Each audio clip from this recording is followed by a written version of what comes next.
Thank you. 감사합니다. 감사합니다. 감사합니다. 안녕하십니까? 잘 지내셨나요? 네, 저 괜찮습니다. 오늘 행사 정말 너무 멋지지 않습니까?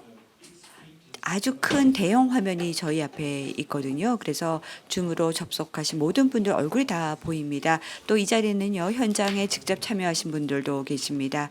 여러분들과 함께 또 서울에 이렇게 오게 돼서 기쁘게 생각합니다. 전 세계에서 많은 분들이 또 줌으로 접속하고 계시는데요. 루시 회원국들도 역시 참여하고 계십니다. 안토반시에서 오신 분들, 기타 여러 도시에서 접속을 하고 계시는데요. 반갑습니다. 먼저 오늘 이 자리는 2022 루시 아시아 도시 조명 워크숍 현장입니다. 조금 전 저희가 사회자가 말씀하신 대로요. 에코란드 배경호 본부장님과 제가 함께 토크쇼를 진행하겠습니다. 루시 커피 브레이크 개념 뭔지 모르시는 분들을 제가 소개를 하겠는데요. 이 커피 브레이크라는 것은요. 저희가 협업을 해야 하지 않습니까? 같이 계속해서 루시 공동체를 만들어서 같이 협력을 하는데요. 매달 우리 루시 커피 브레이크 갖자 이렇게 이야기를 합니다. 그래서 전문가들을 초빙해서 같이 배움의 장을 엽니다. 그러면 오늘 이 자리에는요. 에콜란드의 수석 컨설턴트를 모셨습니다. 지난 수년 동안에 루시를 적극 지지해 주셨고요. 그리고 또 한국에서 이렇게 루시의 네트워크를 만들어 주는데 많은 기여를 해 주셨습니다. 현재 에콜란트의 수석 컨설턴트로 계십니다. 잠시만요. 잠시만요. 예, 어디 갔죠? 아, 네. 종이가 떨어졌네요. 그리고 현재 서울시 좋은빛 위원회 위원으로 계시고 있다 들었습니다. 그리고 25년간 현재 조명산업 분야에서 역할을 하셨습니다. 뭐 마케팅에서부터 시작해서 전략 계획, 상품 개발, 그리고 사업 개발 등등 여러 분야의 커리어를 갖고 계시는데요. 먼저 현재 아시아의 트렌드를 여쭤보고 싶습니다. 도시 조명의 현재 아시아의 현황 알고 싶고요. 한국의 현황도 알고 싶습니다. 한국 외에도 아시아의 다른 국가의 현황을 좀 듣고 싶습니다. 그리고 또 아시아의 미래 도시 조명에 대해서 좀 듣고 싶습니다. 먼저 질문을 몇 개 제가 던졌는데요. 그러면 제 생각으로는 가장 중요한 질문인 것 같습니다. 루시의 네트워크, 라이트 소스, 그리고 또 인증과 관련돼서 한국, 그리고 다른 지역, 어떻게 LED화 현황이 어떤지 좀 듣고 싶습니다. 네, 질문을 한 거죠? 저한테요. 네. 오늘 오후에 제가 연구가들과 함께 스마트 생태계를 만들기 위해서 같이 질의응답을 많이 했었습니다.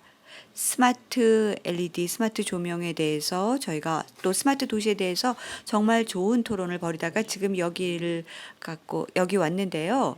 제가 점심을 못 먹었습니다. 상당히 좀 시장하긴 한데요. 조명에 대한 톡쇼를 하다가 또 여기서 조명에 대한 톡쇼를 계속 진행합니다. LED에 대해서 말씀드리겠습니다. 한국은 LED화가 정말 잘 진행이 됐습니다. 대략 한 70, 80% 정도 서울시 정부가 LED화를 적극 추진해서요. 거의 다 LED가 완성됐습니다. 더 이상 뭐 LED화 이런 얘기하지 않습니다. LED는 완전히 최첨단으로 주류입니다. 네, 완전히 최첨단 아니지만요. 5년 전부터 이제는 그냥 전통적인 전환, 그러니까 LED라고 하지 않고요. 너무나 주류를 이루고 있기 때문에 거의 다 되어 있습니다. 이제 아태 지역에 대해서 말씀을 드려보겠습니다. 인도네시아 같은 경우 또 태국, 필리핀 역시 최선을 다해서 LED 기술 구현하려고 합니다. 올바른 궤도로 가고 있고요. 그런데 기술적인 입장에서 본다면 한 10년 정도 뒤처져 있습니다. 국가마다 기술 격차가 있습니다. 하지만 한국, 중국, 방글라데시, 인도네시아 거의 뭐 동일한 기술로 구현을 하고 있고요. 이제는 LED가 거의 스탠다드가 되고 있습니다. 그러면 에너지 가격은 어떨까요? 최근 들어서 에너지 가격이 바뀌고 있나요? 당연히 에너지 가격이 바뀌고 있긴 한데요. LED나 혹은 LED화 자체로 인해서 조명 내에서 혹시 에너지 가격이 달라지고 있나요? 그래서 의사결정자들이요, 이제 좀 더 LED화로 가겠다, 뭐 이런 영향도 있나요? 네. 에너지 가격은요, 정말 고통스럽죠. 심각한 문제입니다. 우크라이나 전쟁으로 인해서 에너지 가격이 계속 올라가고 있습니다. 매일매일 에너지 가격이 계속 인상되고 있습니다. 제가 1년 전과 비해서요, 운전도 덜합니다. 왜냐하면은 휘발유 가격이 거의 뭐 2배 이상 늘었기 때문에 이젠 대중교통을 이용하고자 합니다. 그런데 조명과 관련돼서는 좀 다릅니다. 국가 간의 상황에 따라서. 제가 슬라이드를 몇 장 준비했는데요. 잠시 한번 보여드리면서 설명을 해보겠습니다. 슬라이드가 보여줄 수가 있을까요? I prepared few slides. 네, 제가 슬라이드를 몇 장 준비했는데요. 어떻게 하면 될까요? 네, 더 이상 LED를 다 갖고 있으니까 이야기 안 해도 되는 건가요? 어떻게 제 슬라이드를 좀 보여주셨으면 좋겠는데요. 예, 이건 스킵하고요. 네, 바로 이겁니다. 지금 에너지 가격인데요. 제가 2021년 9월 스태틱닷컴에서 전 세계 가정용 전기료를 그대로 복사해 왔습니다. 보시면은요, 스페인 비싸죠. 호주도 좀 비싸고요. 한국은 상당히 저렴하죠. 러시아, 나이제리아, 이디오피아 아주 저렴합니다. 그런데 가장 최저가가 한국입니다. 석유를 생산하지 않는 산유국임에도 불구하고 한국 전기료 이렇게 저렴합니다. 한국 정부가 전기료를 인상하겠다라고 발표를 했는데 그렇게 높게 인상하지는 않습니다. 왜냐하면 한국의 경우는요, 제조업 위주 경제입니다. 만약 한국이 에너지 비용을 인상하면 직접적으로 경제에 강타가 가해지기 때문에 각 가구도 심각한 영향을 받게 됩니다. 그래서 최소 한도로 아마 전기료를 인상할 듯 싶습니다. 많은 질문을 제가 시정부로부터 받습니다. 그 다음 슬라이드 보여드리겠습니다. ROI인데요. 보시겠지만 투자 대비 수익입니다. 덴마크 같은 경우는요, 전통적인 에너지에서 이제는 바뀌었습니다. 한국은 5년 정도 지났습니다. 이제 LED가 완전히 구축된 게요. 그런데 보통 시정부 같은 경우는요, 의도적으로 에너지 가격을 관리하고 있습니다. 훨씬 더 낮게 유지하고 있죠. 그래서 에너지 가격이 인상한다는 것이 전 세계적인 추이긴 하지만 인상을 하게 된다면은 아직 뭐 사용자들이 그렇게 걱정하지 않습니다. 아직까지는 굉장히 낮기 때문입니다. 네, 좋은 답을 해주셨습니다. LED를 완벽하게 구현하고 있다라고 했는데요. 여기에 더불어서 디밍 효과가 있지 않습니까? 그래서 혹시 한번 경험을 비추어서 설명을 해 주시겠습니까? 본부장님. 혹시 딥 디밍 보신 적 있나요? 일부 국가, 일부 도시에서요. 아주 그 조명 자체를 낮춰서 딥 디밍을 하는 경우가 있습니다. 또 일부 도시에서는요, 아예 전기를 꺼버리는 경우도 있죠. 조명을요. 일부 유럽 같은 경우에서도 우리가 딥 디밍에 대해서 이야기를 많이 하고 있는데요. 최소한 다룰 만한 사안이라고 생각합니다. 네, 디밍이던 딥 디밍이던 혹시 전기를 끄던 켜던, 그러면 전반적인 도시 경관을 보면 12시가 지나면 저희도 조명을 끕니다. 12시가 되면 일단 조명이 맥시멈에서 끄게 됩니다. 디밍으로 들어가죠. 그리고 시에서는 가급적 디밍을 하려고 합니다. 그런데 시민의 입장은 걱정을 합니다. 만약 디밍을 하게 된다면 분명히 안전에 유해하지 않을까 생각합니다. 조명이 낮아지게 되고 좀 어두워지면은 시민은 치안을 우려하게 되죠. 시정부 쪽에서는 에너지를 절약하고 싶고요. 네, 흥미로운 지적이신데요. 이 문제를 시민들이 어떻게 받아들이는지도 중요한 것 같고요. 이러한 인식이 좀 바뀌고 있다고 보시는지요? 아니면은 디밍에 대해서 사람들의 관심도는 어떻게 보시는지요? 조명은 많은 제 연구진을 대상으로 강연을 했을 때 제가 이해를 돕기 위해서 이렇게 말씀을 드렸는데 마크 씨 자동차 가지고 계시나요? 어떤 브랜드의 차량인가요? 프랑스산 자동차입니다. 시트랑이라고요. 네. 자동차에 TV가 아니 집에 TV 있으시죠? 네. 휴대폰도 있죠. 브랜드가 뭡니까? 네.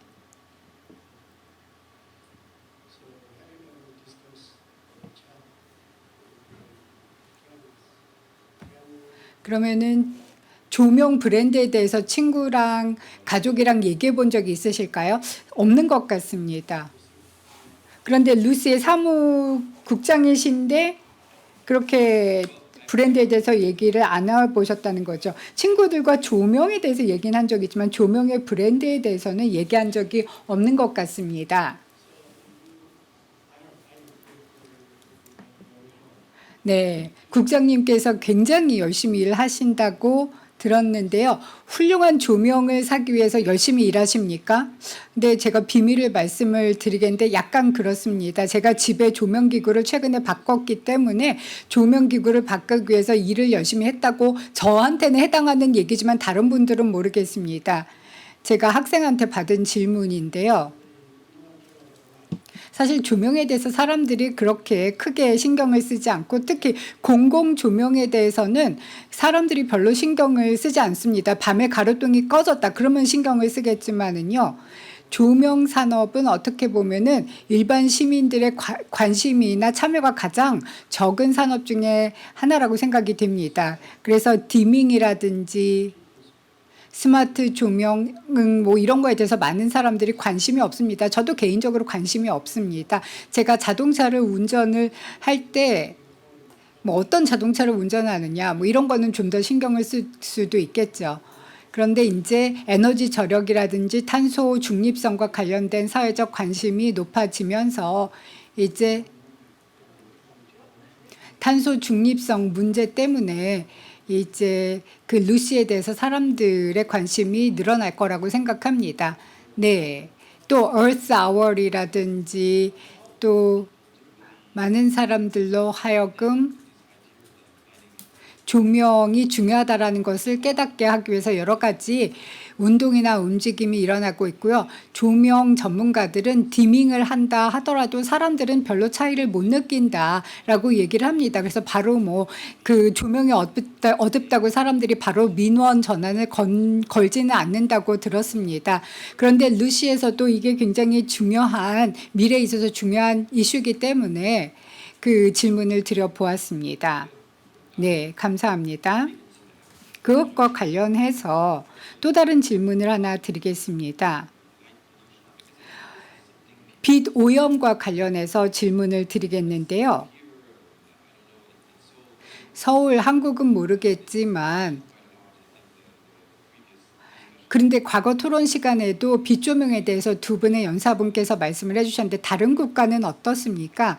빛 조명이라는 게 정말 심각한 문제인지요? 아니면 빛이나 섬광, 눈부심이 너무 심해진다. 그러면 이게 빛 조명으로 일반적으로 아시아 지역에서 인식이 되나요?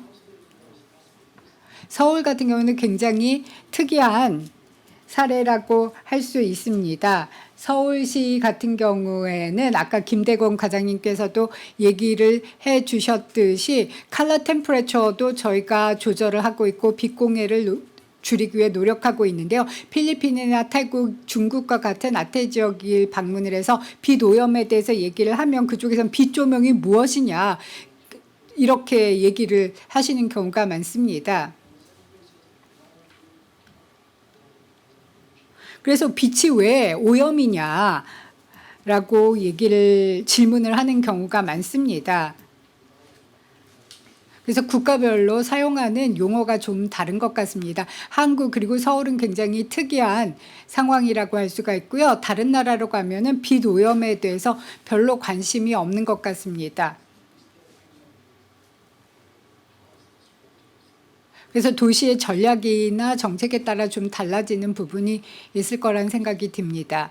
그리고 루시가 다른 국가와 빛 오염에 대해서 얘기를 하려고 했을 때 그쪽의 이해도가 국가마다 다 틀리기 때문에 좀 당황하실 텐데요. 빛이 왜 오염이냐 이렇게 질문을 받을 수 있습니다. 그렇기 때문에 이것에 대비해서 루시가 뭐 여러 가지 과학적인 데이터라든지 테크니컬한 데이터를 준비를 해 두신다면 도움이 될 것 같습니다. 아태 지역의 다른 국가들은 빛 오염에 대해서 별로 관심이 없는데 싱가포르 같은 경우에는 특이해서 빛 오염을 줄이기 위해 노력하고 있는데 다른 아태 지역 국가는 그렇지 않습니다. 네, 아주 흥미롭네요.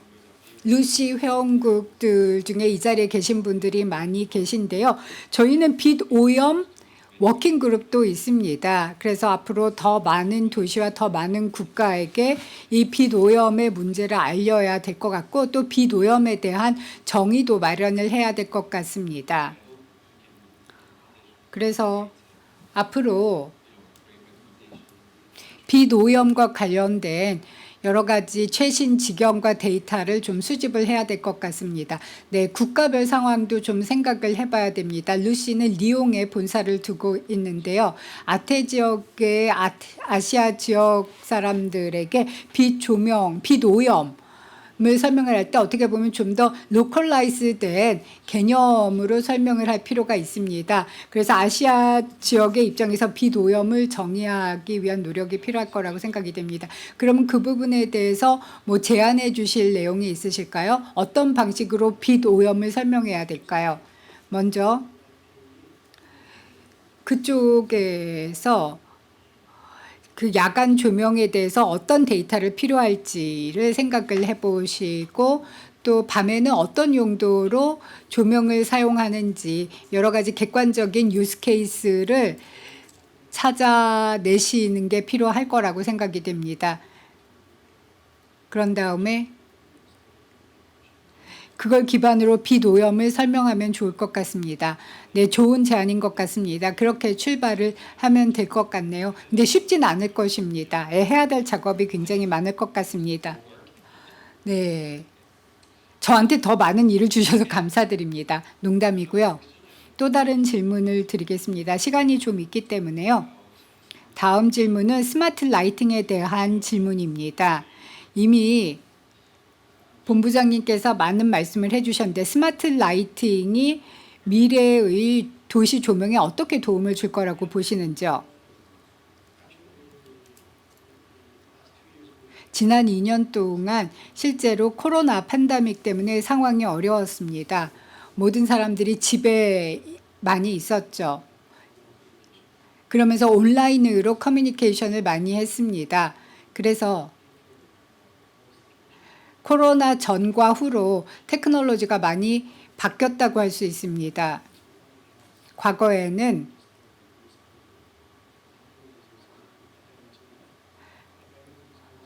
코로나19 이후에는 온라인 커뮤니케이션의 사용이 급격히 늘어났습니다. 급격하게 늘어났고 그러면서 스마트 라이팅에 대한 이해도도 높아졌다고 생각합니다. 코로나19 상황 속에서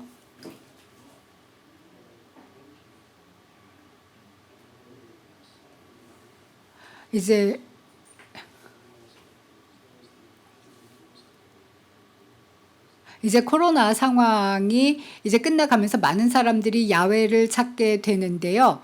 그러면서 좀 더 매력적인 조명을 원하게 될 거라고 생각합니다.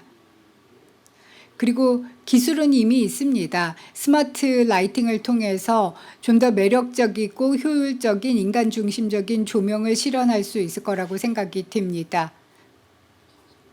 그래서 코로나가 끝나가면서 도시 조명을 좀 더 풍요롭게 스마트 기술을 통해서 만들 수 있을 거라고 생각합니다. 그리고 지금 현재 정부 입장에서 아니면 중앙이나 지방 정부에서는 정부 차원에서 이것을 강력하게 추진하고 있지만 다른 국가에서 특히 아시아의 다른 국가에서 스마트 라이팅을 발전시키기 위해서는 어떤 노력이 필요하다고 보시는지요? 그리고 스마트 라이팅의 스마트 시티에 어떻게 기여를 할 수 있다고 보시는지요?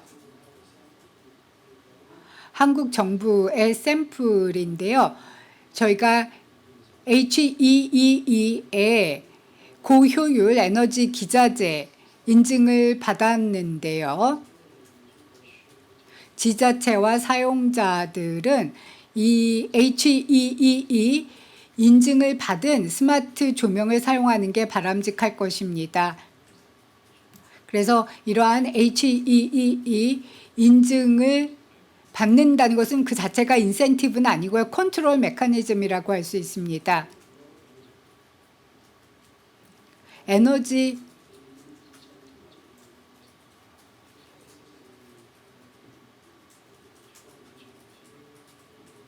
한국 정부는 그래서 이렇게 스마트 라이팅을 이러한 방식으로 추진하고자 합니다. 스마트 라이팅을 사용하기 위해서는 여러 가지 정책과 전략이 필요하고요. 2023년부터 한국에서는 HE 인증을 받은 스마트 라이팅을 사용해야 합니다. 그러면은 그 부분에 대해서는 좀 더 다시 질문을 드리겠습니다. 제가 듣기로는요, 일부 국가들 경우에 있어서는요, 인증이나 혹은 또 인센티브가 없다라고 들었습니다. 유틸리티 위주 국가인 경우에 있어서는요, 예를 들어서 스마트 조명 같은 걸 개발하기가 상당히 힘들다 이런 말을 합니다.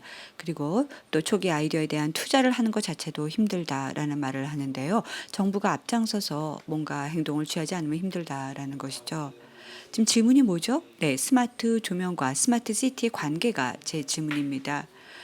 제가 보기로는요, 이미 루시도 가이드가 있기 때문에 답변을 알고 있는 듯합니다. 상호 운영성이 스마트 도시와 스마트 조명과는 반드시 확보가 되어야 됩니다. 스마트 시티의 가장 중요한 용어는요, 바로 스마트 조명입니다.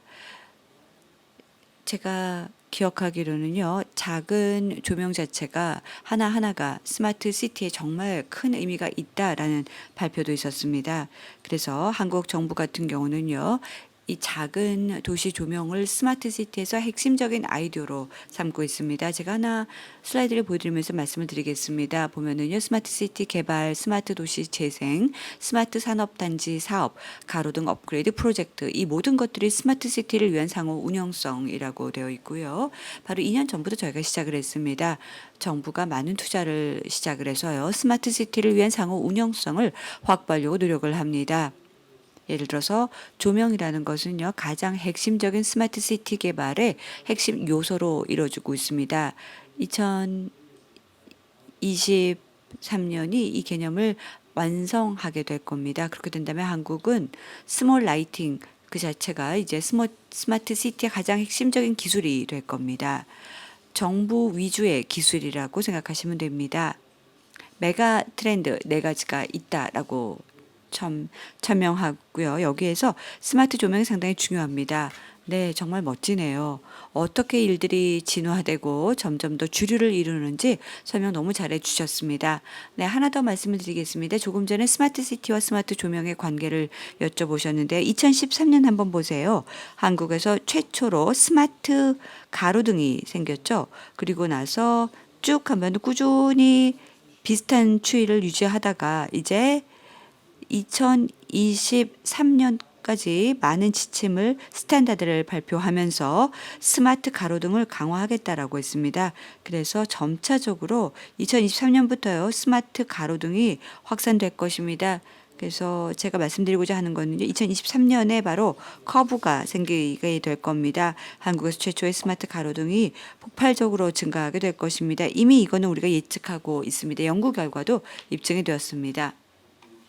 네, 다시 한번 또 아시아 도시조명 워크숍을 통해서요, 계속 더 많이 토론을 할 수 있기를 바랍니다. 루시는 올해 20주년을 맞이합니다.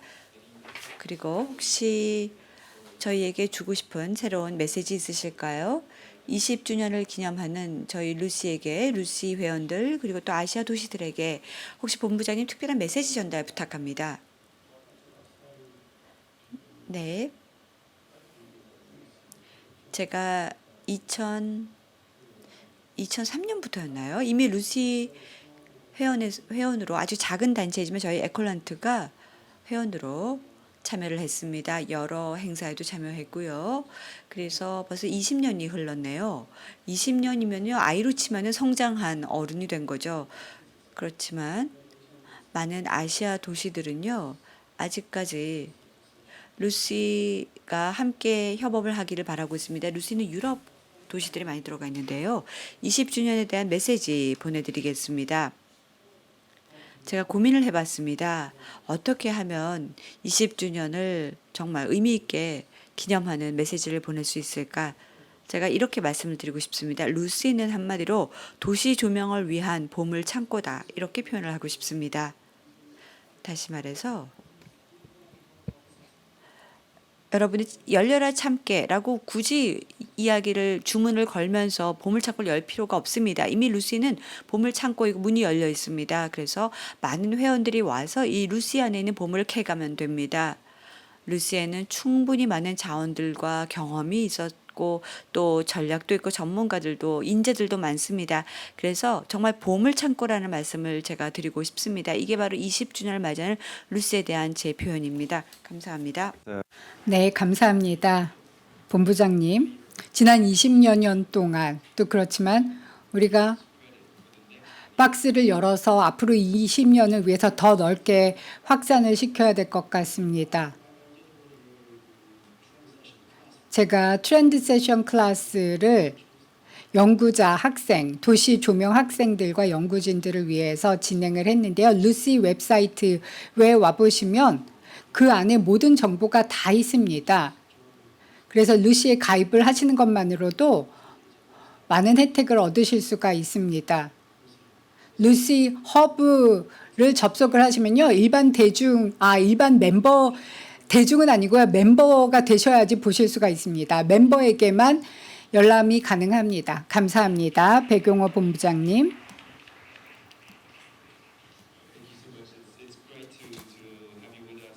네, 백용호 본부장님. 질의응답 시간이 몇 분 정도 있을 것 같은데요. 빨리 타이핑을 하시면 몇 가지 질문을 해주실 수 있을 것 같은데요. 아니면은 오프라인으로 질문하신 분은 직접 해주셔도 됩니다. 백영호 본부장님이나 저에게 질문이 있으실까요? 채팅룸에 질문이 올라와 있을까요? 질문이 없으셔도 괜찮습니다. 저희는 이 행사장에 계속 남아 있을 것이기 때문에요. 내년도 좋고 앞으로 몇 시간 더 있을 것이기 때문에 오늘도 질문 좋고 언제든지 해주시면 될 것 같습니다. 질문이 있나요? Yes. 네, 질문이 있습니다. 네, 감사합니다. 제 이름은 인라고요. 인도네시아에서 왔습니다.